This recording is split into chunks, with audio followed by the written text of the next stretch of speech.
Secunderabad railway station ప్రాంతంలో railway అదనపు DGP Ramesh Naidu, traffic DCP Rahul Ghatke, north zone DCP Sadhana Rashmi Perumal పర్యటించారు.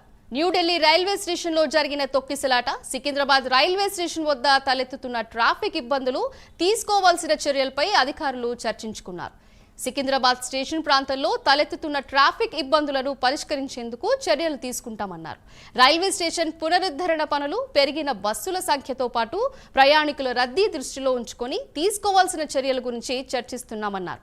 Secunderabad station RTC bus stand, metro rail parking ఏర్పాటు చేసేందుకు సంబంధించిన అధికారులతో సంప్రదింపులు జరుపుతున్నామన్నారు.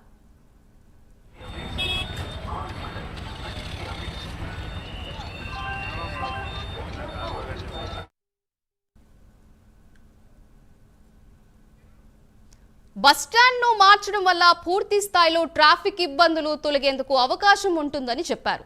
రైల్వే స్టేషన్ ఆధునీకరణ పనులు చేపట్టడంతో తలెత్తుతున్న ట్రాఫిక్ ఇబ్బందితో అక్కడున్న పార్కింగ్ ప్రదేశాన్ని మార్పు చేసి వాహనాలను సాఫీగా వెళ్లే విధంగా చర్యలు తీసుకోవాలని రైల్వే అధికారులు కోరుతున్నామని చెప్పారు. దీంతో రైల్వే ప్రయాణికుల పికప్ డ్రాపింగ్ విషయంలో ఇబ్బందులు తలెత్తుతున్న అభిప్రాయం వ్యక్తం చేశారు.